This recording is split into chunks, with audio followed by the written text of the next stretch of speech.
What's up, ladies and gentlemen? Welcome back to the Codex Station's Comic Character of the Week. I am Sal the Slab Guy, your host tonight, and as always with me, I got two tremendous guys. Down below is Dan the Man Kelly, and to this side of me is the Ric Flair of comics, coming to you from the library. How you guys doing tonight? Doing good. Doing good, partner. Let's go. Let's do this. Let's get some business out of the way first.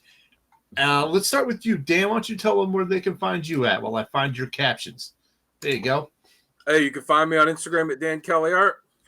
You know the spiel. Post a few times a week. Go check it out. Give me a follow.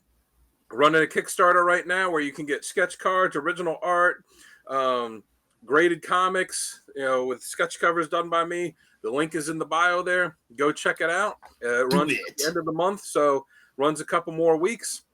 So go check it out and maybe get something that you want. And then the other guy that is on here with us, he needs no introduction, but you know he's going to get one. You're talking franchise. You're talking money. You're talking notoriety. You're talking women. You're talking kiss stealing, wheeling dealing, limousine riding, jet flying, son of a gun. He's kissed all the girls and made them cry. He's the Ric Flair of comics. He's Uncle Gary. Woo! That's why you're my road manager. Just one correction. It's not women. It's only woman. There is one woman now, and when I steal kisses, it's just from that one. Because if not, the Ric Flair of comics would get his ass rolled. So he ain't messing with that redhead. And he's very happy doing so. All right. Thank you for that wonderful introduction. And remember, follow Dan Kelly on Instagram. We got to get 1,000 followers, 1K for DK. And jump on that Kickstarter stuff. We all here at the Codex Station own original Dan Kelly art. You can too. So please. Tone's got it. He knows exactly where I got it from. He's having a hard time holding them alligators down. There you go. He's watching the same videos I am. Yeah, absolutely. All right. Look, Comic Logic. I am a proud owner of this comic book store. We are Loudoun County, Virginia's only comic book store. We would love for you to come in and see us. You can catch me there every Wednesday. Every Wednesday, new comic books come in. And when those new comic books come in, I put that 4-color ink. I get them right in the veins. Right there. Read them comics, flip them comics. Lifting those comic books makes you strong because you're reading comics, you're lifting them, then you're lifting a stack, then you're lifting a short box, then you're lifting a long box, and then you're stacking them, putting your hair there. Next thing you know, you are jacked. And do some push-ups. Do some push-ups. Anyway, comic books make you strong. Come see us. We have a big event that we want to talk about on May the 4th, Free Comic Book Day. It's also Star Wars Day. In that vein, we have a very special guest. It is Brandon Wayne, who is the actor inside the Mandalorian suit. When the helmet is on, that's the man doing the acting, Brandon Wayne. And for me personally, it's pretty cool because he is John Wayne's grandson, and that's royalty to me because I am a John Wayne fanatic. So nice. Happy to see him, but please come out and see him. I think Sal's going to be there. Dan might be there too. So you can see more royalty in the house by seeing some Codex people there for that event. So please come see us there. And as always, we've got to give some love to the Comic Character of the Day site by our good buddy Archduke Kevy. He's the one that founded it. He's the reason that we are all acquainted. So many people that you see on Codex Station, we would not be on this station providing this wonderful content had we not been brought together on Archduke Kevy's site, Comic Character of the Day. Please go see it. I post the cover of the day. He does the character of the day. The character of the day was Mr. E. So of course, I'm gonna misconstrue it. I'm gonna do a House of Mystery cover just to keep just to mess them up. And then Dan posts a random panel of the day, a question of the day. Sal's a frequent contributor to that site. You can always see him there too. So please follow that site and give Archduke Kevy some love. And then let's kick it back to our host. He's the man. He is the man. He is Sal the Slab Guy. And when he worked in the morgue, that's where he got that name. He was Sal the Slab Guy, and he thought that was such a cool moniker. He would take it into his comic business, and you can find him in Sal's Comic Corner. He likes to say under Sal's Comic Corner, but I think in Sal's Comic Corner is better. Because if he's under the corner, that sounds like maybe he's a candidate for Sal the Slab Guy at the morgue. So go see Sal's Comic Corner. Great content, great host, just like he is today. He's the host with the most. He's Big Sal. Nice. Thank you, Uncle Gary. I appreciate that. But one more thing, Uncle Gary. What do we got? What do we want to give? Oh, here at the CODEX station, we have all the socials, and we would like nothing more than to give them to you. Nice. And you can do that by going to any streaming media, type in at the CODEX station, and you'll find us. But you know what else you can do? You can head over to the CODEX website. Go over to thecodexstation.com, meet the team, get some merch, and so much more. See what we like, see the characters we want to do. And if you want to see the shows that we're on, just click the picture and see more info on all that.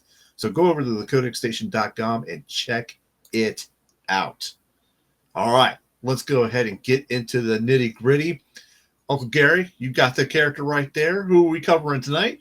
We're calling that rascally old owl hoot Jonah Hex, a mercenary with a bad attitude that's worse looking than his face. So yes, that's who we are. He's got a scarred face and a scarred outlook on life many times, but he does have his own code. But Jonah Hex is the man. Yep. All right, Dan, why don't you go ahead and give us the info on this guy? So Jonah Hex first appeared in February 1972 in what? In All-Star Western number 10. Look at that. Gary, do you know who he was created by? He was created by Tony DeZunga, and the author's slipping my mind right away. John Albano. Yeah, Albano. That's it. Yep. Lou Albano. What? Yeah, that's a brother. So his father, I'll try to keep this brief, but it's hard because Hex has got he's got an origin. So his father was an abusive drunk. His mother ran off when with another man when he was a child. So his father sold him as a slave to an Apache tribe when he was on his way out west to prospect for to find gold. After a couple years, he ended up saving the chief from being attacked by a puma, and he was brought in and made a member of the tribe. He was made the chief's honorary son. The chief already had another son too, and the other son was very jealous of Jonah because Jonah excelled at everything that he didn't. So when they were sent on a mission to steal horses from another tribe for their manhood right, Jonah was betrayed and left for dead by his adoptive brother, if you want to call him that. He ended up leaving. When he went back to find the tribe, when he escaped, he found they were gone. So he went off to fight in the Civil War for the Confederacy. Then he became disillusioned and decided he didn't want to fight anymore for the preservation of slavery. So he turned himself in to the Union. He refused to divulge the location of his unit because he still felt the camaraderie to them. So he refused to do that, but then they looked at like the clay on the horseshoes of his horse and figured out where they were. So they went and all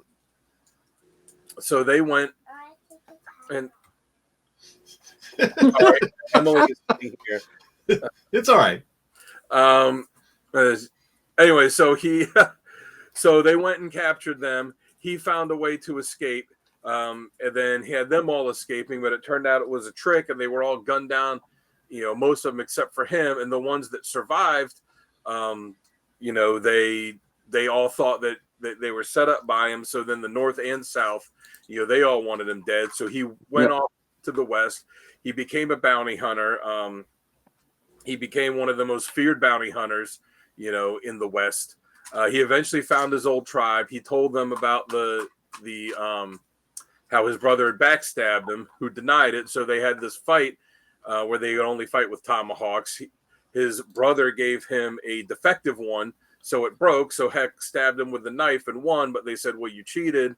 And then they scarred the right side of his face with a heated tomahawk, which they said was the mark of the demon. Mm-hmm. And then he was left to go on his way forever, kicked out of the tribe, and end up becoming this, feared bounty hunter and one of the most legendary figures of the Old West. As far, the next thing I would say is, what the powers are of the character. But, there's no powers here. It's just, he's an old Western gunfighter, so he's an expert marksman. He's a quick draw gunfighter. He's an expert tracker. He's a good strategist. He's good at stealth. He's good at kind of sensing danger, setting traps. He's got good endurance, good hand-to-hand fighting. But, there are no superpowers. Like, he is still just a guy. Just a guy. Just a normal guy with bad attitude. Quite normal, but yeah. All right. Before we jump into the sponsor, let's do this. Snoopy JB says, Gary.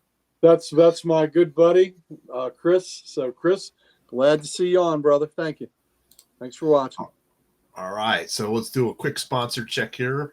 You want to go head over to WGG and use the code -X and save 10% on this good, clean energy drink.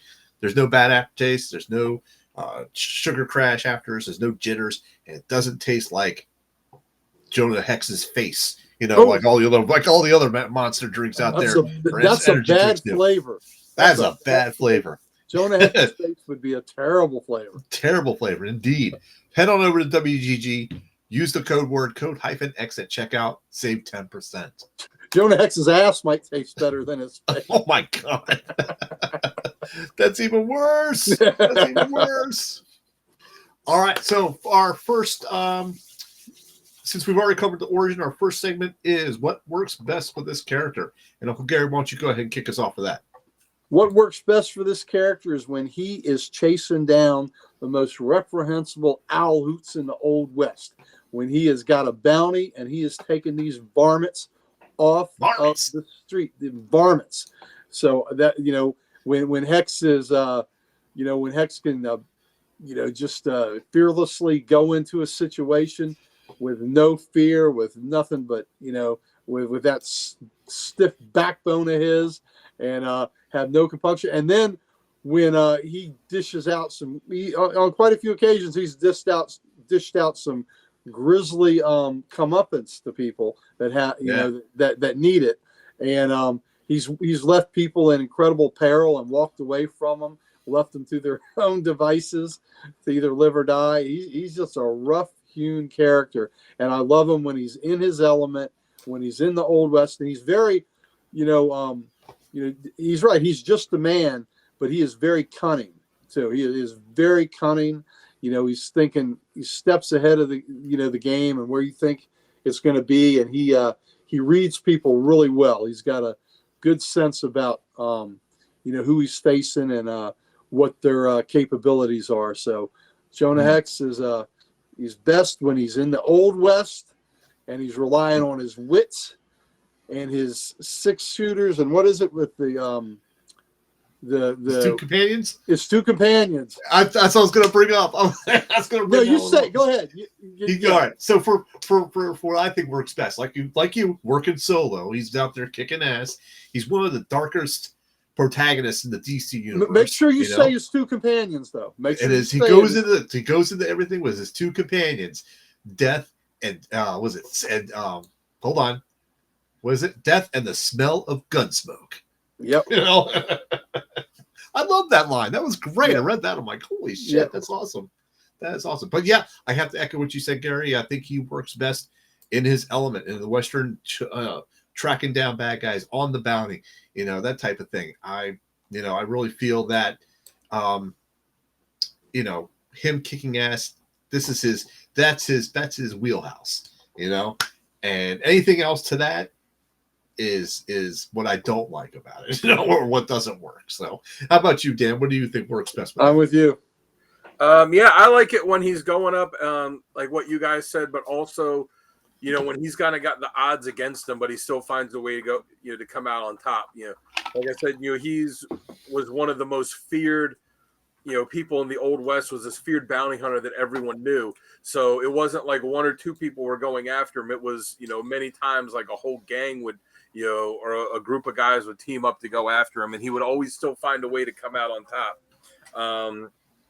And I like when he works alone, but he has proven that, when he kind of teams up with characters like Tallulah Black or Batlash or some other ones that, that it is interesting to see him work with some of these other characters. But I also like when he is going against someone and he proves that he is more ruthless than the bad guys that he's going after. Yeah. Because, Most like definitely. you said, he does, I don't know if Heart of Gold, I think that might be that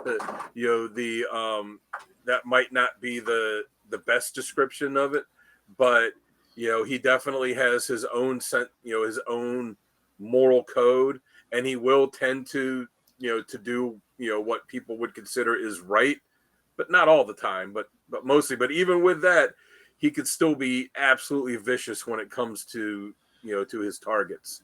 Yep. Absolutely. Without a doubt. So being absolutely vicious to targets, that kind of leads us to some badass moments. And actually, Dan, I'll let you go first on this one.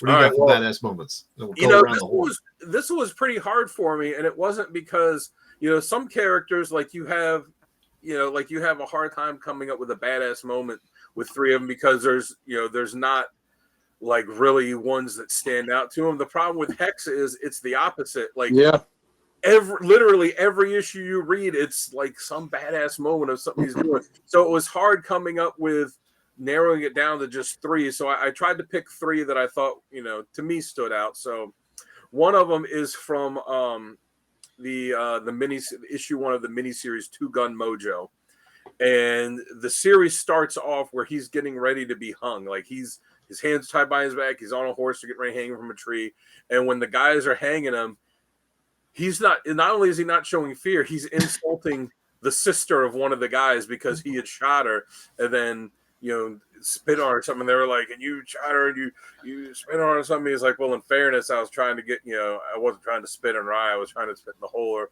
whatever he said. But he's just being, he is just shit talking these guys and the sister, and they're getting ready to hang him. Like, that's fearless.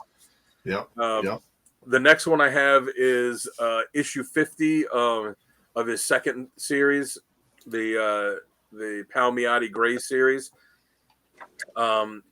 He had knocked up, his sometime companion Tallulah Black. She had a kid. Then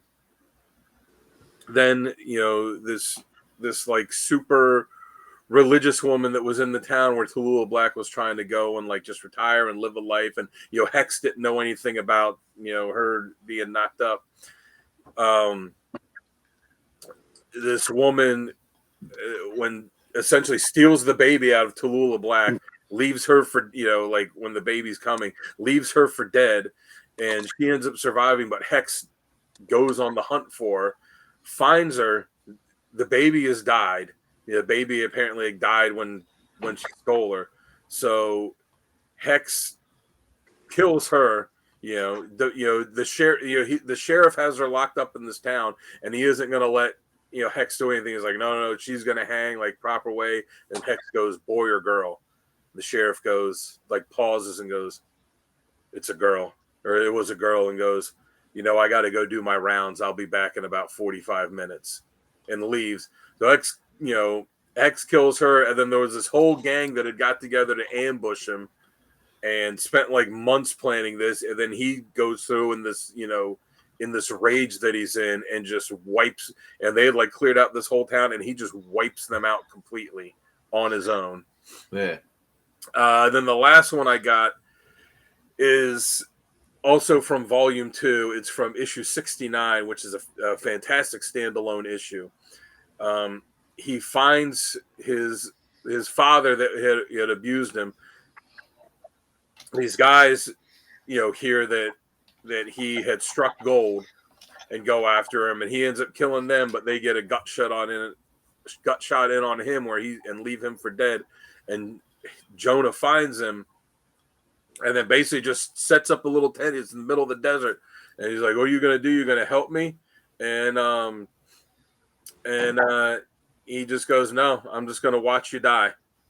And essentially the whole issue is just him sitting there, and the father keeps trying to talk. He was like, just finish me off. And he's like, no, I'm just going to watch you.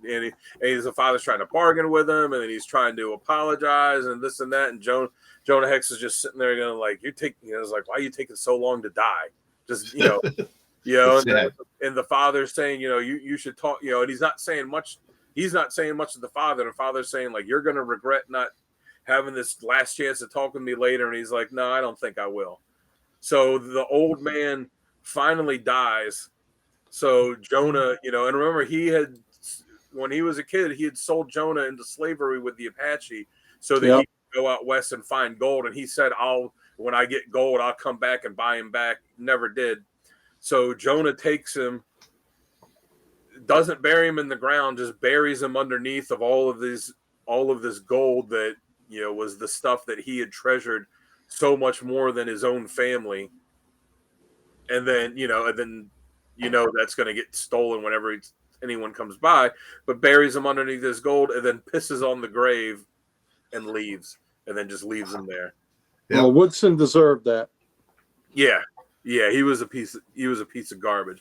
But I found that to be badass, and it wasn't a big gunfight. It wasn't, any kind of fist fight or ambush. It was just, it's the there's plenty of people out there that have been deeply wronged by someone else, and it's very rare that you get the satisfaction that you want, and he got the satisfaction that he wanted. Yeah.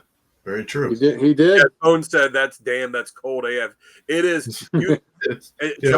A lot of Jonah Hex, issues. Like there are stories that are in the regular series that are like, multi-part stories, but most of them, a lot of them you can read them as single standalone stories, and this was one of them, issue 69. I highly recommend reading that. It's really good stuff. Okay. Well, we could probably talk about it more in your must-read stories then, right? Mm-hmm. Maybe not. Maybe not. We'll wait and see. All right. Uncle Gary, what you got for badass moments? All right. So in All-Star Western 23, no, I'm sorry. I'm starting off the top. Let's go in Weird Western Tales 14. So this is pretty early. Hex first appears in All-Star Western 10. And then by issue 12, it changes its name to Weird Western. Anyway, he's got a wolf that's his companion named Ironjaw.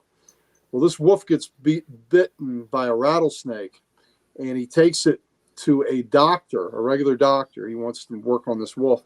And when he barges into the doctor's office, the doctor and a patient who he's treating with a broken leg both protest. Said, "You can't bring that animal in here." And the doctor says, "I'm not a veterinarian." So Hex, and they tell him to get out with his wolf. Hex goes to the window, opens the window, then he goes, picks up the dude with the broken leg and throws him out of the window. And then he looks at the doctor, and the doctor says, "I'll be tending to that wolf now." Nice. So, the thing about Hex shooting people, and I did pick one of those, I mean, he's shooting people every issue, right? So I tried to pick some badass moments that didn't involve him shooting people. But this dude, broken leg, throws him out the window. And the doctor gives the doctor a look, and all of a sudden the doctor seems to be a veterinarian. So, there you go. His ass doesn't want to be tossed either. Yeah, exactly. So in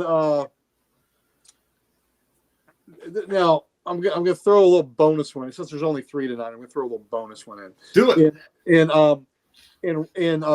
Two Gun Mojo, in the first issue that Dan was talking about, there's a scene where these two assholes are harassing a woman, and one of them is trying to make the woman get down on the floor. Oh yeah, lick the shit off of his boots, and he's got off his buddy's boots, and he's adamant that this woman's going to do that. Hex does not take kindly to people mistreating others. He doesn't like that bullying behavior, so he gets involved and makes the dude that wanted the woman to do that get down on the floor and lick the shit off his buddy's boots. And the guy's got his tongue out and everything, and he makes him lick the boots clean. That's badass, and it's nasty, and it's just something that Jonah Hex would have done. So it wasn't even just that. Remember, he was telling him because it wasn't like it was a 2 or 3 panel thing. This was like a couple pages. Yeah, this was a couple pages. and refusing to. And Jonah's like, I'm going to shoot you if you don't. Everyone knows. And he's like, yeah, get in the crevices too. Yeah, get in the crevices, right? Told him to get in the crevices. I mean, that dude got a real spit shine. Woo! So, wow. Man. In All-Star Western Volume 3, which was the last volume after the New 52 volume, which was really, really good stuff. Jonah, through Booster Gold, is in modern times, and he's in Gotham a lot, and then he's in Metropolis. But when he's in Gotham, there are a bunch of this mutant punk gang is running amok, and Jonah, and they have guns. They have modern guns and everything. Jonah sees them and puts a stop to it. Just like one shot, bam. One shot, that one's down. One shot. These guys are spraying stuff with ammo and all this. Jonah's just getting kill shots left and right, with just, with minimal bullets expended. Yeah.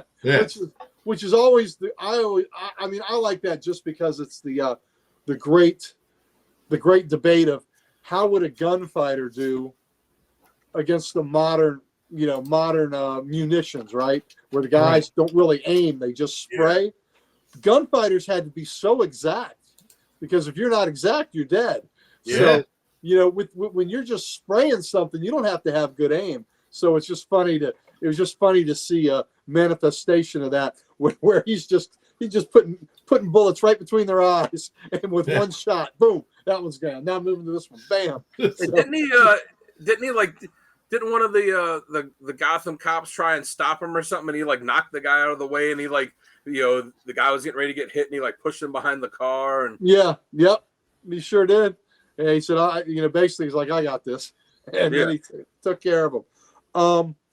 And my last one, so there's a famous story about Jonah Hex where he ends up being a stuffed, one shot, one kill. That's right, Chris. Where it was canon for a while, where Jonah Hex ends up being like a department store stuffed. His body was taxidermied, and Jonah was old. He was killed. He shot in the back, and he was this object to art, this macabre object to art. So at the end of All-Star and Western, the last story, Darwin Cook, he did the art. Let's see if he wrote the last story. But it was a really cool twist on that where you always knew that was Jonah's fate. But after Jonah got back to the past from where he'd been in the present, and he had been in the present for about a year, he gets in the past and he finds out that there's a clown running around pretending to be him. He's got a startup face and everything else. And he's done some pretty shitty things, and Jonah is not happy about it. So it ends up Jonah, and while Jonah was in the future, in our time, in the modern times, Jonah's face was repaired, so he doesn't look like. He found the dummy too. Right. He saw the dummy too. So his face had been repaired, and he sees the dummy. So Jimmy Palmiotti and let's see, it was Justin Gray and Jimmy Palmiotti did write this episode I'm talking about, and Darwin Cook did the art in it. Anyway, so Jonah is back in the past now. His face is restored. He's not messed up, and he thinks that this clown that's been pretending to me, he's got it coming up. So he and Tallulah Black go get this guy, and for years the name of the guy that killed him, I think, was George Barrow, and Jonah kills the Jonah imposter, and a reporter is there and wants to record for posterity who's the man that has killed Jonah, and he says, "Yeah, you can call me George Barrow." So he takes the name that has been traditionally the name of the guy that killed Jonah, and then two guys trying to make a buck scramble off with the body and take Jonah's body, and so it's going to be on its way to the taxidermist. So all these things that were supposed to happen to Jonah, he flipped around on the other guy, and I just think it's badass that he took the name of the man who, in the former continuity, killed him. So it's just, I just thought it was a great badass kind of screw you full circle moment. So So that's it. Nice. All right, so for my badass moments, I've got two of them really, because I haven't had much time to read all of the Jonah Hex that I wanted to because of work. But Dan stole one of them. That was the watching the father die, because that's just classic. Yep. But the other one was actually from Faceful of Violence. He gets hired to find a kidnapped boy. Finds out the kidnapped boy's been trained to be a dog fighter and even has rabies and stuff like that. But he punishes the ringleader by feeding him to the dogs themselves. So that's karma. I mean, that should go on the list of things that I like best about him. He's karma. He's the epitome of F around and find out. Absolutely. I agree. Absolutely. So he punishes the ringleader by feeding him to his own dogs, and that's just badass. And the other one I really put was the beginning story of him, where he fought his brother and had to cheat to win because of the faulty tomahawk, and got his face scarred from it. I mean, I know it's not really badass, but it's I don't know, powerful, moving. Yeah. It's that's just there was there's no gray area in that. It's like, wow, it's insane. Well, it wasn't just that too, because after he stabs him, and they're saying, "Oh, you broke the rule. You used this knife. You had to use a tomahawk." He's like, "No," he's yelling at the brother, like, "Tell him the truth," because the brother had told him in the midst of the fight, like, "Hey, your tomahawk's faulty. Like, I'm gonna kill you," and he's telling me, he's like, "Tell him the truth. Tell him what you did. Tell him what you." And they're like, and they all tell him, like, "There's no point. You're yelling at a dead man." Yeah. There was a story with Hex. I couldn't find where it was because I knew it would be cool to use, and I just didn't have enough time to locate it. But there was a Hex story where he was messing with, I think, 3 women that had ended up throwing dudes into a mine and letting them die down there, and then they would just slowly starve to death or whatever. But that's how they would take care of them. And I think at the end of it, Hex ended up throwing the women in the mine and just walked away and left them to die like they had left these men to die. And he's like karma. He is karma. He is eye for an eye, Old Testament. Yes, most definitely. And when you got an eye like that, you don't want to be an eye like that. Well, that's the other thing too, is they make the way it is where you see his the eye is real big because of the scar. They make mention multiple times about how he's blind in that eye because of how it was scarred. So like him being such a good gunfighter, and doing all this stuff is even more impressive when you realize like he really's only got, half his vision. Yeah. Oh, true. Yeah. Jonah Hex, just a great Western, probably he's one of the greatest comic anti-heroes. Oh yeah. Without a doubt. So, he just total bad. And like I said, every Jonah Hex comic is a badass comic. He does something badass. Absolutely true. From what I've read so far, that's 100% accurate. That's 100% accurate. Yeah. What TJ just said, looks like I found a new series to collect. There's a lot of really good Jonah Hex stuff. TJ, when that soon. There's a lot online, TJ, that you can order that you don't have to actually get the trades if you don't want to. And I'm going to show, and when we get a chance, I've got some books here I can show for him too, that I've got with me. So bring those up when you do your stories, your greatest stories. Okay, well, I've got a visual, so you'll probably want to see it.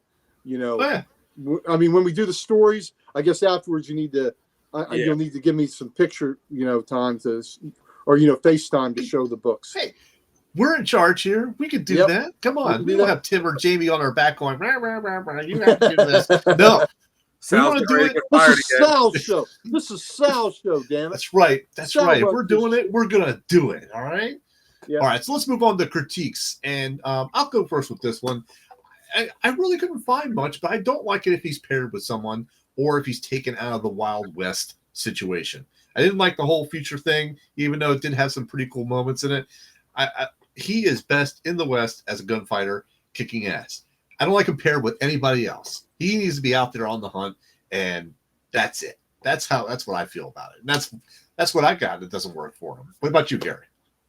Okay, so I kind of dug it when he was in present day Gotham and Metropolis, But the future Hex series that was in Future for Us, even, I didn't care for that so much. That was a waste sci-fi. Yeah, I didn't enjoy that much at all. But the Hex in the modern day, I thought there were some cool, interesting juxtapositions.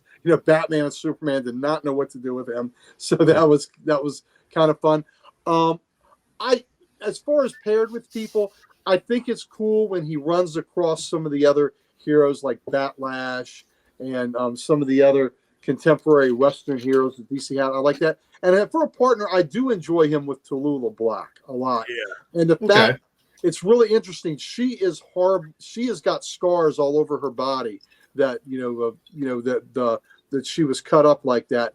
And the fact that even when his face is restored, he doesn't shy away from her with that, and they have I think a pretty cool relationship and love affair. That maybe I haven't read enough of it yet. Yeah, so I just do like that even with her scars, just like she accepted him with his scars in the early part of the relationship. I like that. And they at the end of All-Star Western, they didn't ride off into the sunset, but a sunset was involved. So it was pretty cool. So so I like that. So I won't give it all away, but it just I like that quite a bit. Yeah, so I didn't read All-Star Western yet, so maybe I'll read it and change my mind on that mindset. Dan, how about you? What do you got that you don't like? Like Gary said, I actually do, like it when he teams up with some of these other characters occasionally. Tallulah Black, Batlash, Scalp Hunter. It's funny when you see El Diablo. I was gonna say it's funny when El Diablo, because El Diablo is kind of like like the mystic kind of character, and Hex does not like him, and where Hex is like, I'm gonna kill you one day, and El Diablo is just like, shut up, just don't do it. But I agree with what some of you guys said too. Or with what you said, Sal. Well, the other thing is I don't like him when they take him out of the Old West.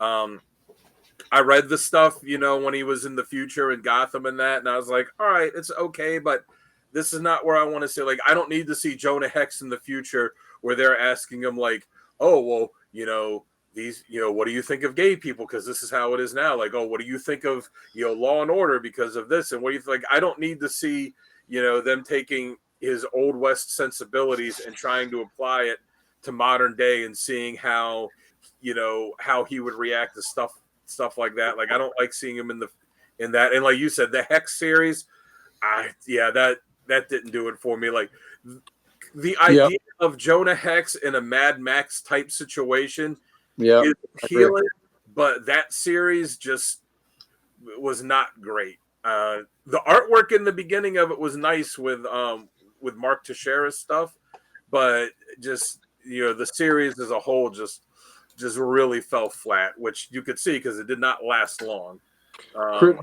But it was in continuity because they do talk about, like, when he went back to the Old West, there was his his common law wife later that, when she's talking to this biographer and she's, about his history and confirming stuff about it, and he asked him about something like, something about that, and she says there was this like year, this year gap in his life, like he never talked about it. He wouldn't tell me anything about it, and it was, that time when he had gone there. But I don't like seeing that stuff, especially because when they did the New 52 series, you could see if you want him out of his element, and it's somewhere where he's different, not comfortable, you could keep him in his own time and just put him in a city in his own time. Like when he went to Gotham, then when he was doing that investigation and the Jack the Ripper like kind of investigation, like he was completely out of his place there and didn't like how some of the stuff was, but was still in his own time. With Arkham. Yeah, he was with Arkham. Yeah. And, I didn't, it's clever, the whole thing with him, like, oh, he got his face fixed and became Barrow and killed the bad guy Hex. But like, I personally just didn't like that twist. I like that he was a character that, we had his origin. We had a defined end for the character. Like, this is what his fate is. And we could tell all these stories, but that happens when he's an old man. And we can tell all these stories, in this like 50-year span of, in between, and there's plenty of room to tell stories for years and years and years. I thought that was, a cool ending for it, and or maybe not a cool ending, but like, as a good ending for the character. And I didn't like, oh, we're gonna change it and have it be this other thing. Right. All right, very good. So this takes us to our next segment, which is top covers. And Uncle Gary, I'm going to show you yours first.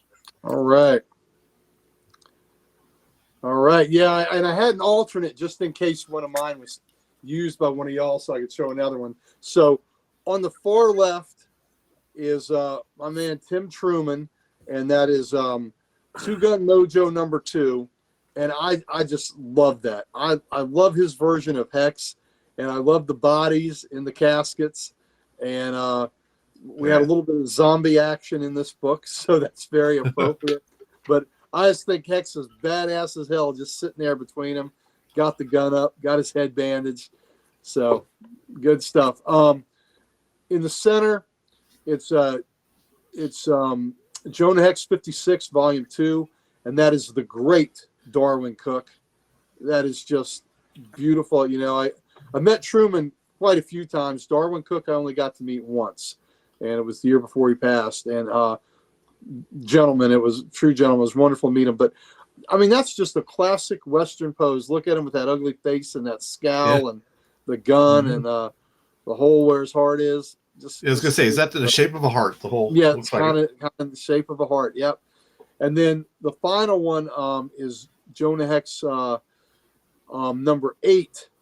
Volume 2, and it's David Michael Beck. And I've always loved that cover. The opening the crate and having the sun over his shoulder reflecting off the skulls that are in there. I just think that is just that is an incredible perspective. I was going to say, it's a badass perspective there. Yeah, it is a badass perspective. I just think that is that's a great cover, whether it's a Jonah Hex cover or not. That's just a great cover. So, yeah. So those are my three. All right, Dan, let's see yours. All right, we'll start off on the end there. I've got, from his the first volume of the series, number 16, where they're getting ready to hang him, and I just love that. I just love that shot where you're like looking at his face through the noose, and you kind of see the noose, like the shadow of it on his head and on his body. And it's one of those things where you're looking at the cover and you're like, man, I've got to pick this up. Like how they got him captured, gun to his head, getting ready to hang him. Like, how's he getting out of this one? Love it. Yep. The middle one might be my favorite of all of them. I just think that one is so badass. It's also a Darwin Cook one. Yes. Where he was just, because you could kind of envision how it plays out, where he is, covered in the snow, like almost like he buried himself in the snow, and then is just rising up, with the gun pointed right at the reader, and that mean look on his face, like he's just rising up, to surprise whoever it is he was going after. And then that's pretty bad. And then the one all the way in the end, also from Volume 2, number 2, where you just see him. You see him riding on the horse. You see him behind it too, with that mean look on his face, and you see all the kind of skulls behind him. And then if you see him, it looks like he's riding on fire. But then, on closer inspection, it's like a bunch of flaming skulls. And it's just, I just think the artwork on that cover is absolutely amazing. It's gorgeous and just totally. It's a fearsome looking cover. And I also had a fourth one too, because I had a really hard time deciding. All right. And let me show mine. Let me show mine next. And if mine's not, if your guys is not on there, we'll swing back to you guys and you can show the extra covers. All right. Yeah. Yep. So here is mine. Oh, so nice. Yeah. I love that first one on the left there. Yeah. That's Jonah Hex, Volume 1, number 19. And I swear to you, I love this for the cover alone. Shoot the fuse out, please. He's like, oh, think about it. It's just like that's him being the badass. The asshole in the series. That may be a Dominguez cover. That is the cover artist is Luis Dominguez. You are correct, sir. Good eye, huh? Yeah. Good eye, Gary. Well, all right, Hex only got one good one. Well, Hex has only got one good one. That's right. But thankfully, Gary's got two. So for my middle one, I got Jonah Hex number 71 there, and this is a Ross Andrew cover. Dick Giordano. That's right, Giordano. So I love this one because he's it looks like he's at a card table or a dinner table, and he's just shooting the guns out underneath. Like, someone's like bursting in, and he's like taking them out as soon as they came in the room. Surprise attack type of thing. That's pretty awesome. That's where Han Solo got it from. Yep, there you go. Han Solo. He shot first. He did.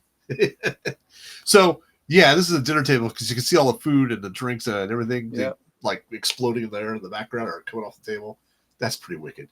All right, and for my last one, I've got Jonah Hex Volume 2, number 54.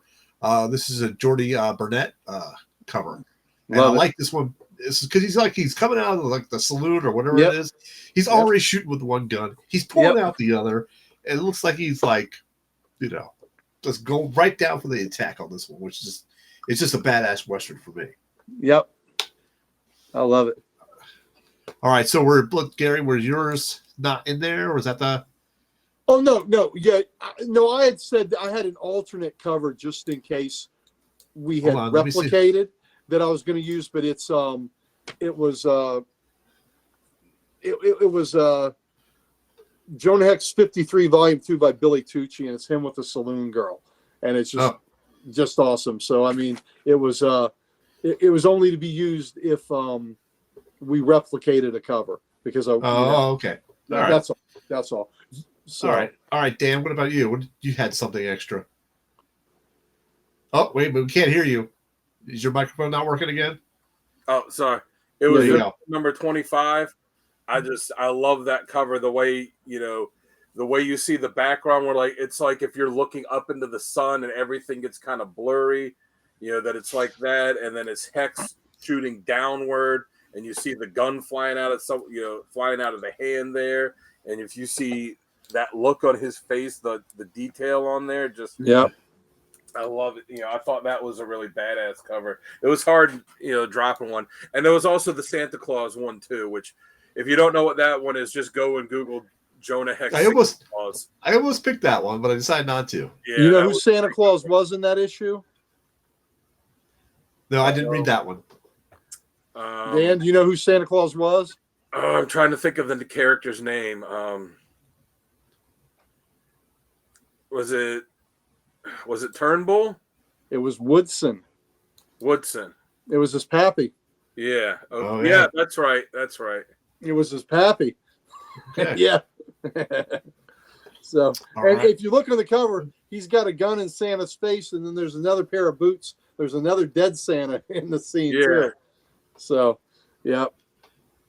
All right, Gary, want to show us your essential readings then next? Sure. All right, let's see our reading list. All right. My recommended reading, Jonah Hex, No Way Back. It was an original graphic novel. That was the way it was first published, and it was by Gray and Justin Gray and Jimmy Palmiotti. And when I show you my book, I'll show you my book that's got a great sketch in it, by Tony DeZunga, who was the one of the co-creators. Very cool. And it's just a great book. It's amazing. It deals with his mother, with the legacy of his mother in that. Jonah Hex 2 Gun Mojo. Okay, so this has taken Hex a little bit off the beaten path and made it's more of a supernatural book and more of a horror book, which I really dug the two coming together because it's Jonah not in his his preferred element, when he's having to deal with stuff like zombies and all. And this is written by Lansdale and co-plotted with Truman, and the art is by Truman and Sam Glanzman, and it is I just think a really cool looking version of Jonah Hex with a side of with a side of supernatural. And this team did 3 minis. They did Two Gun Mojo, Riders of the Worm and such, and Shadows West.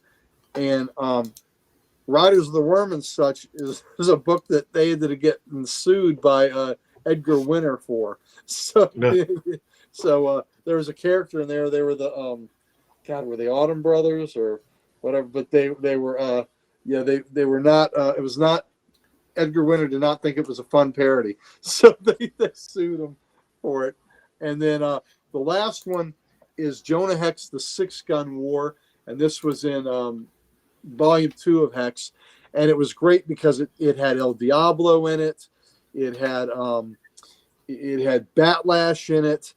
I think Tallulah Black was in it, and it had his villain's Turnbull was in it, and the Mexican villain El Papago. I can't pronounce it right, but he always had a parrot on his shoulder. So it had Scalp Hunter was in it too, wasn't he? Scalp Hunter, yes, Scalp Hunter was in it too. So it's just a great volume if you want to see a lot of the Western heroes. Powwow Smith might have been in it too.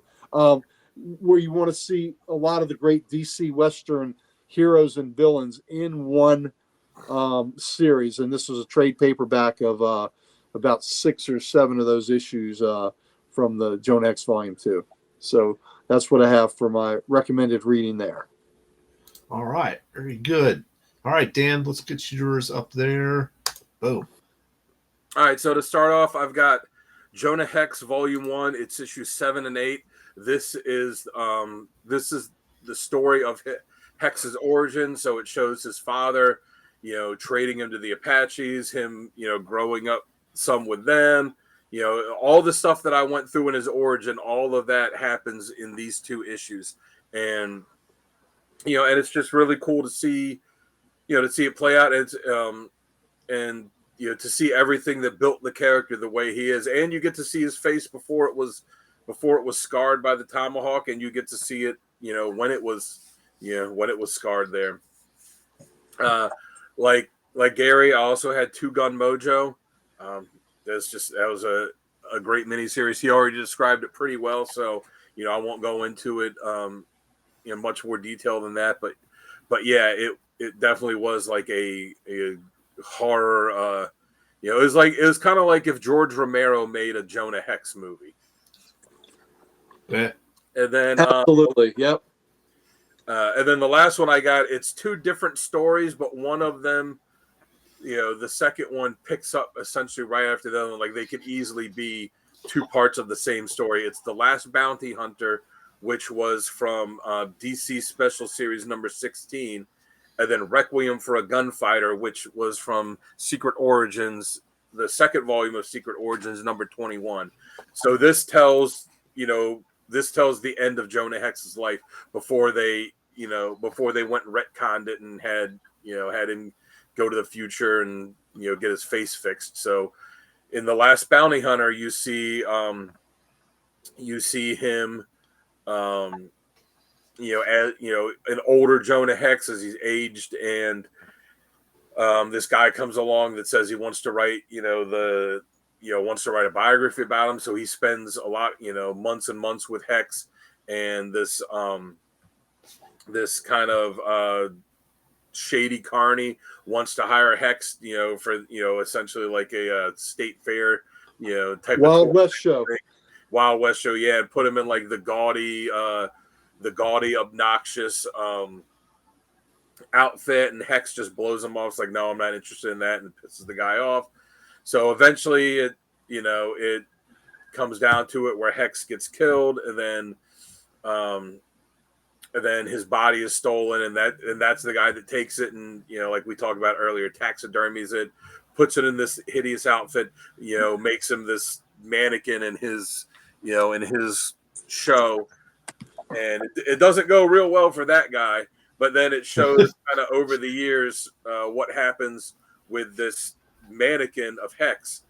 And then the second, then the other one, Requiem for a Gunfighter, essentially picks up where it's this this older Indian woman in the 80s, what would be then current day for when DC did it, where she's saying, she was his common law wife. She wants his, they found this, his body. They have authenticated that it's his.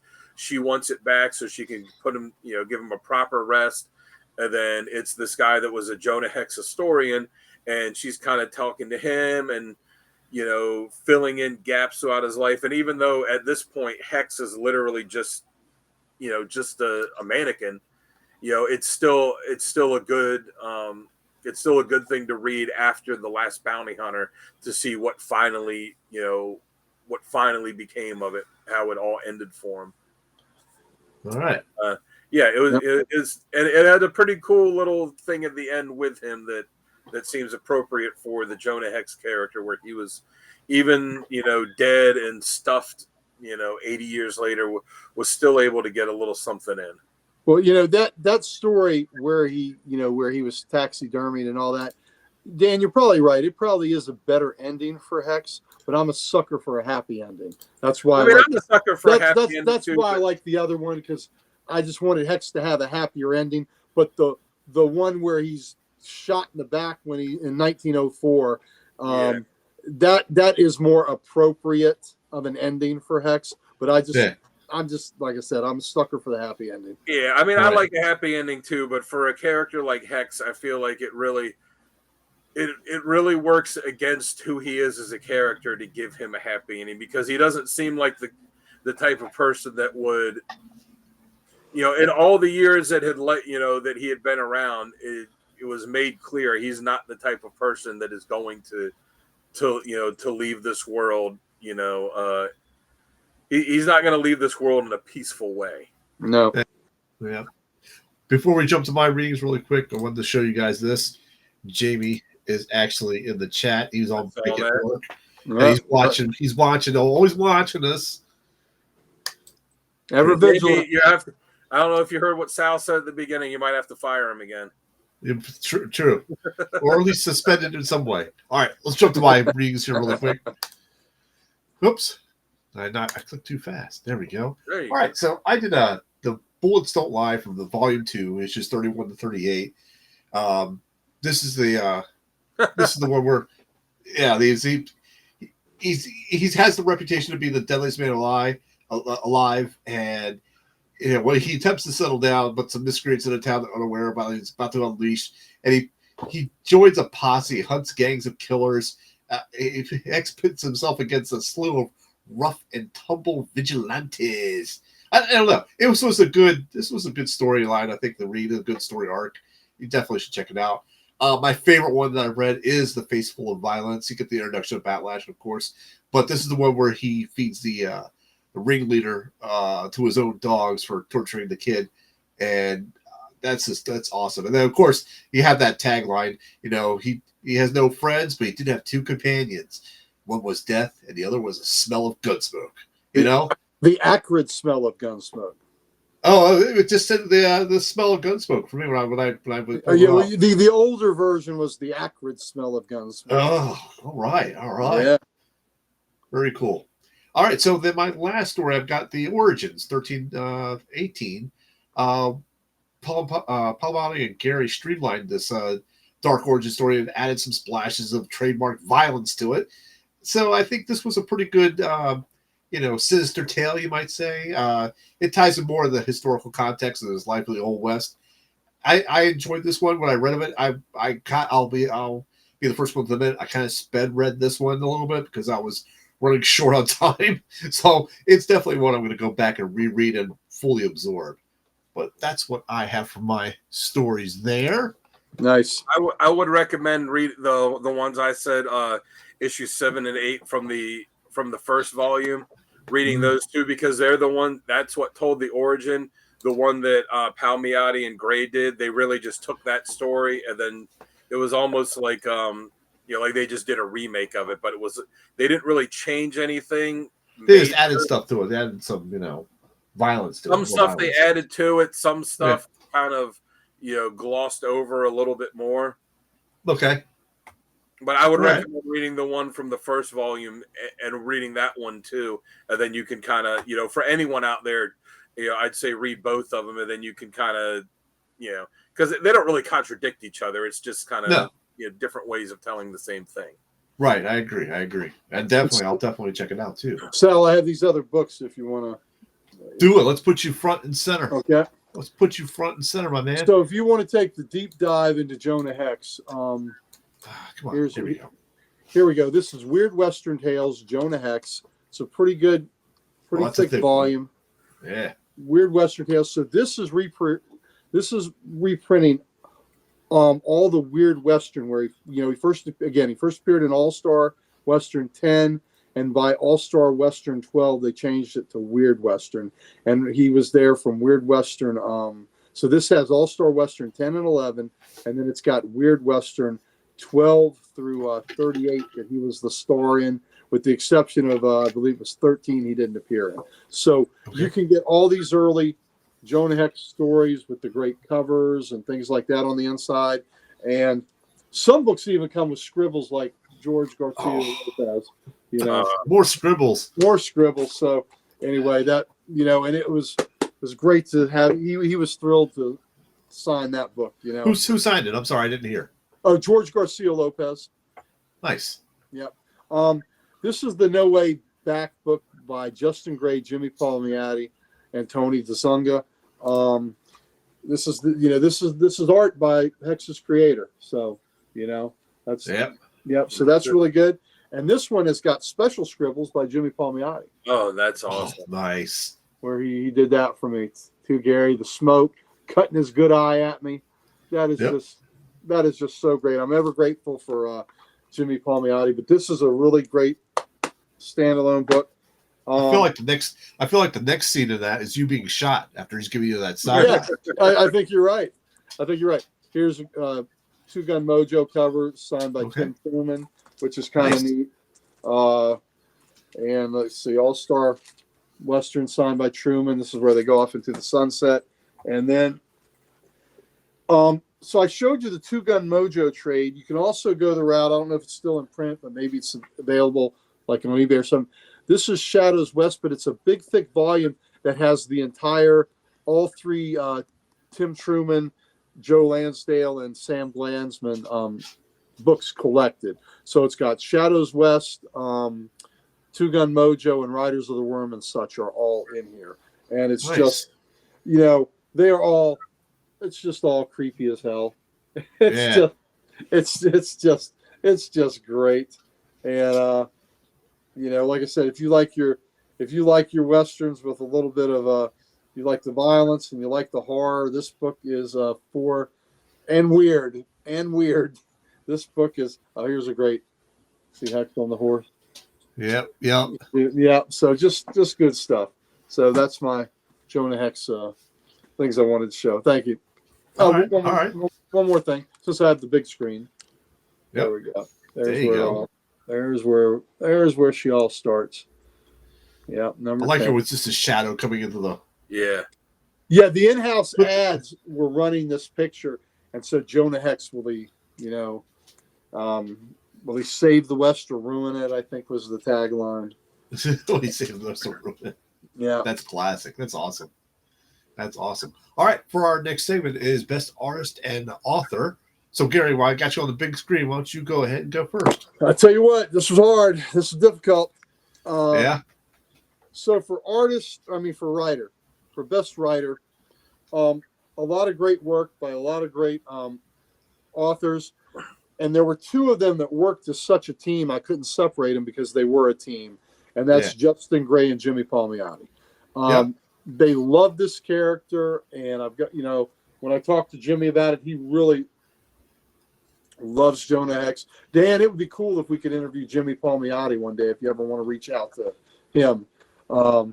I did actually. I did when he was finishing his last Kickstarter. He said, he's already got his next one planned. So he said, well, let's wait a few months until then. So I'm gonna whenever he sends out the pre thing, like, hey, I'm getting ready to launch this. That's when I'm gonna try and do something with him. I would love to reconnect because I've shown him that book where he drew the sketch for me, and he remembers doing that and all. And it's always a big kick for him, for him to know just how much it means that he drew that picture and that hardback for me. So I would love to talk to him again. Of course, Jimmy's great on his own, and he's married to somebody pretty cool. Yeah. But we should try to get Jimmy on his own and not act like we're using Jimmy to get Amanda, because Jimmy deserves everything just for himself. So Jimmy Palmiotti, Justin Gray are my writers, and my artist.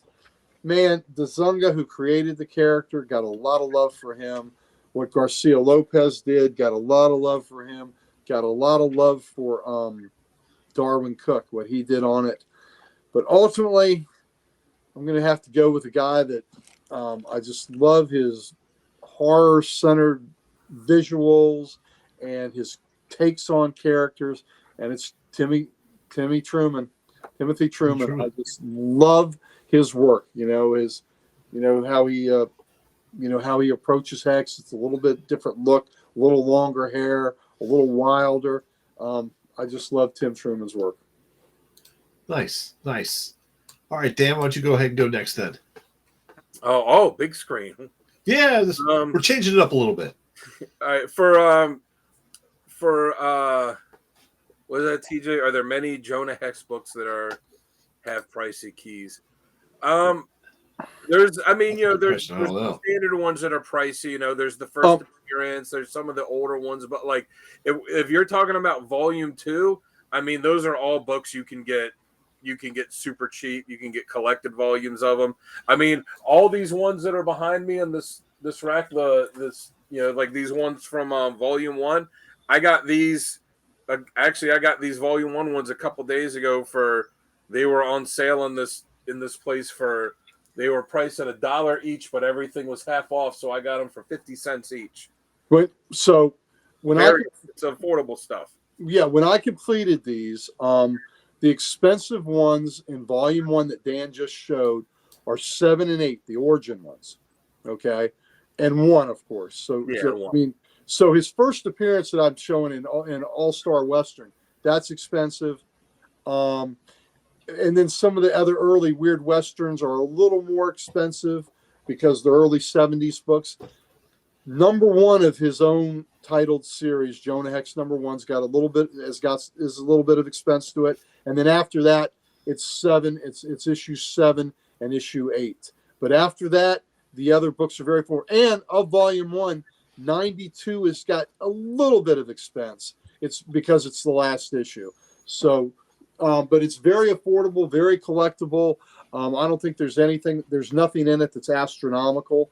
And then the later stuff like All-Star Western volume 3, those are all very, very affordable, great reads. So you can get individuals or you can get trades.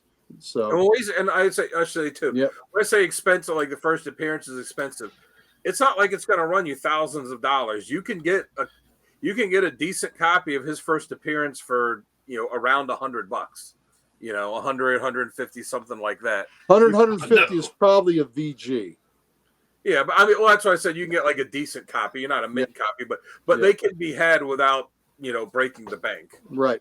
But I was gonna say my favorite writer, as much as I like the Palmiotti Gray stuff, I got to go with Michael Fleischer. He was not the writer that created Hex, but he wrote a big bulk of his stuff. He wrote a lot of the stuff in volume 1. The ones I talked about, The Last Bounty Hunter, The Requiem for a Gunfighter, he wrote them. He did write the Hex series where it was like the future thing.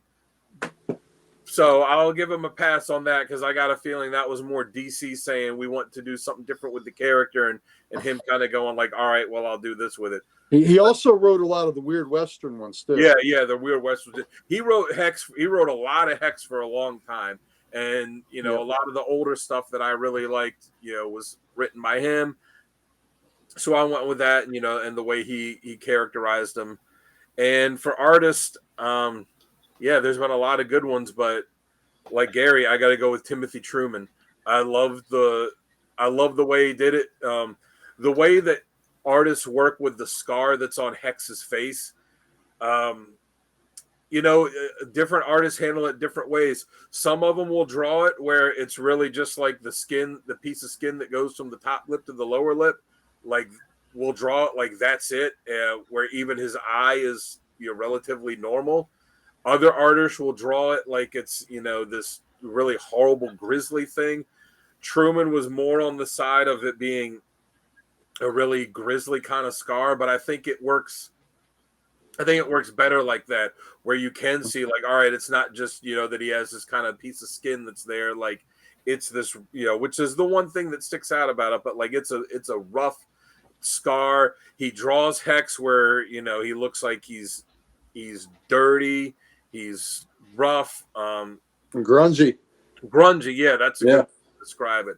He draws. And the eye is red. What'd you say? And a red eye. Yeah. He draws where if you look at, like, if he walked into a bar and everyone turned and looked at him, like they would immediately know, not even seeing the scar, like immediately know, like, all right, this is someone to just stay away from. Yeah. And the detail that he put in his work too is just phenomenal. Agreed. Right. Very good. Very good. So for artist and author I chose, for writer, I went with Jimmy Palmiotti as well. I also like Justin Gray with that, and I even like Michael Fleischer too. He was definitely up there in the running. You're not going to put yourself on the big screen, Sal?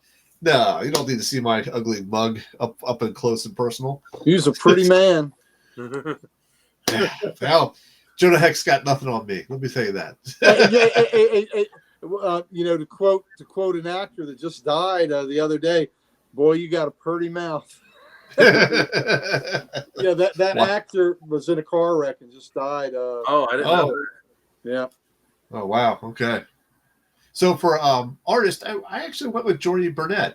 I like Vincente Alazar stuff as well, but I went with Jordy Burnett. He's got a rough kind of scratchy style, but it fits Hex. Yeah, it fits with Hex. Yeah, exactly. All right, that's awesome. That is awesome. So that does it. This wraps it up. We could add some more stuff here if we want to add some more stuff. Yeah, I was gonna say, Hex has been occasionally adapted. There was the Josh Brolin movie, which I never saw, but I saw the trailer from the trailers that it was going to be absolutely terrible. So I've never bothered to watch it, but I've never heard anything good about it. They made it very supernatural, whereas the supernatural in the Truman stuff really worked, but it didn't work in the in that adaptation. Yeah, okay. I know that they gave Hex the power to like talk to the dead or something. I'm like, that's no. But then he was also, it was funny. They did the little animated short that Thomas Jane voiced, because Thomas Jane, when they announced the Hex movie, he like lobbied so hard for the part that he actually got a Hollywood makeup artist to do his face up to look like, with the Jonah Hex scar, and took some pictures. If you ever seen him, like, it looks fantastic. And I'm like, man, he would have made a good Jonah Hex. And then he ended up doing the voice of him, the animated thing. And then we got and then when he was on a couple episodes of Legends of Tomorrow, they got the guy that was in That Thing You Do to play Hex on there. And I thought he actually did a pretty good job playing him. Did. Yep, he did. I know he kind of pitched a spinoff series that never happened, but I thought he did a good job playing him. But if they were to make another Jonah Hex live action movie, who would you guys say would be a good actor to take on Hex? Michael fucking Shannon. Michael Shannon, yeah, it'd be a drop in the F-bomb. Look at that. What'd you say? Who'd you say? The F-bomb. Oh, sorry. That's all right. That was our one. There was one. Sorry about that. But yeah, Michael Shannon is he's already got a face that's kind of messed up anyway, and he's just got an intensity in him. I think Michael Shannon would be just outstanding. Yeah, he would be a good one. Yeah, definitely. I don't know. I don't know. I think Josh Brolin really did look the part, Yeah, but I did too, and he's a fine actor. He's a fine actor. So I think the more the fault of that was the script of the movie itself, not him. I don't think that was any reflection of him. So if they did do a remake, I would not mind seeing him again, see a different take or a different story maybe. But I don't know. I can't think that was really coming to mind. What about you, Dan? I would have to get in the Wayback Machine and get a young Clint Eastwood. I mean, whenever I read it, and like some artists just clearly draw him like Darwin Cook draws him like Eastwood. Yeah, to look like Eastwood. Like Rowdy Yates. Yeah, I think Clint Eastwood, in his day would have been it. Like he could still do it, but he would have to do like an old, like the old, at the end of his time, Jonah Hex. But if we're going in the Wayback Machine, Charles Bronson would have been a really good. Oh yeah, Charles Bronson. That's a good one. Yeah. I kind of think that based on how well Hugh Jackman has played Wolverine over the years, I feel like he could do a good Hex too. Yeah, I think so too. But it's got to be somebody who's got some grit with him, though. With like Tom Hardy, maybe. Yeah, maybe Tom Hardy. Maybe if you're going for a little bit older, maybe Mel Gibson. Yeah. Maybe Kurt Russell. Yeah. Oh, Kurt Russell would be really good. Yeah.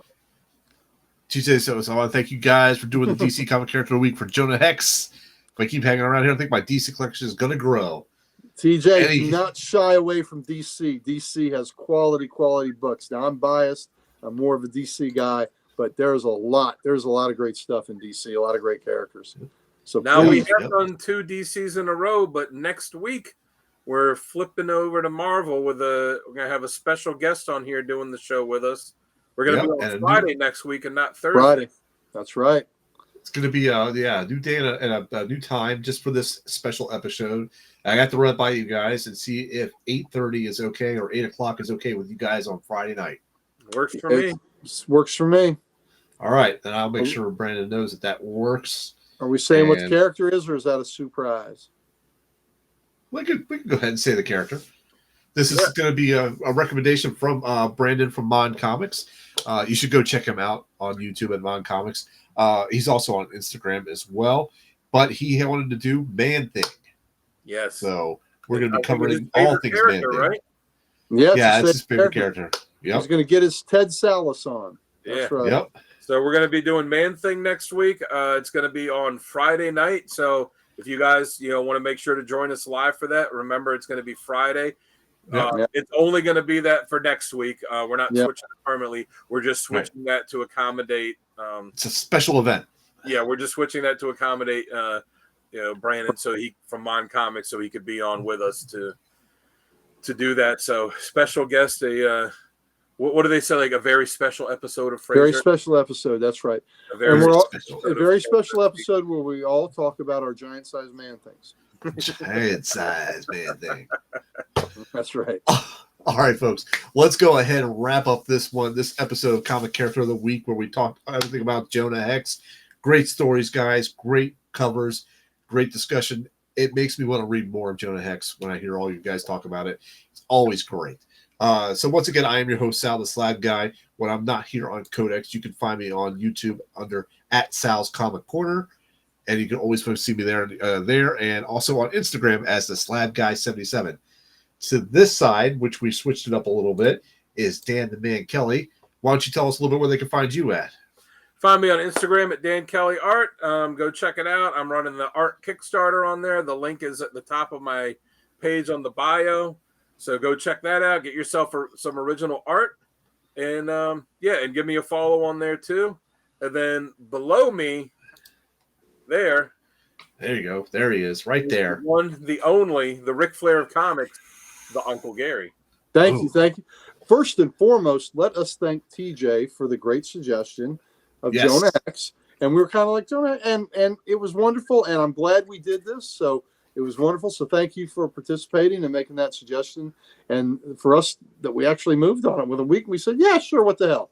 So and if anyone else has suggestions out there, feel free. We might not do them that quickly like we did with this one. But if there's a character you want to see us do a deep dive on, let us know. Yeah, and if it's a character we've already done, we can tell you to go to the archives and go look at it. So there you go. So you can find me at Comic Logic. We are Loudoun County, Virginia's only comic book store. Please come see us. You can see me there every Wednesday getting my new books. We have a big event on Free Comic Book Day, which is May the 4th, which is also Star Wars Day. We will have a special guest. Brandon Wayne will be there, and he will be signing. He is the actor that plays the Mandalorian, when the helmet is on, he does the acting. So you'll see him there. You can get his signature there. And, if you're like me and you really care about this, he's John Wayne's grandson. So to me, that's royalty, man. I'm meeting royalty when I meet Brandon Wayne. So I'm looking forward to doing that. We also want to give love to our good buddy, Archduke Kevy, who started the Comic Character of the Day site that we are all affiliated with and is the reason we are all acquainted. So please go there, see the cover of the day that I post, the question of the day, and the random panel of the day that Dan posts, and that see what Sal has to say about the things that we post on there. And Sal also posts things on there too. So we're all wrapped up in that site. So thank you, Archduke Kevy. And now let's kick it back up to our host, our man that has kept us got us through the tumbleweeds and the shootouts and the owl hoots and the rustlers and all that other old west shenanigans. Vigilantes. The ruffians. That's right. That's right. Sal, the slab guy. What's up, ladies and gentlemen? Thank you again for joining us for this episode. Hey, Uncle Gary, what do we got and what do we want to give? Here at the Codex station, I want you to know we have all the gonorrhea. Yes, we do. And we would like to do nothing more than to give them to you. So yep, and definitely while you're doing that, go ahead and head on over to thecodexstation.com. It's a fabulous website, ladies and gentlemen. Not sure who designed it, but it is excellent. You should go check it out. You can meet the team, buy some merch, and so much more. If you want to see what episodes or what shows Gary's on, you can click his picture, see his bio, and see all the shows that he is on. And go check him out there. If you want to do the same thing for Dan, just click on his picture, see his bio, and see all his shows. That's the CODEXstation.com, ladies and gentlemen. Head on over there and check it out. All right. Once again, I'm Sal the Slab Guy, your host, and I'm bidding you all a good night, and we will see you next week. Yeah. Yeah. Don't say it. Don't say it. Don't say it. Don't say it. Don't say it.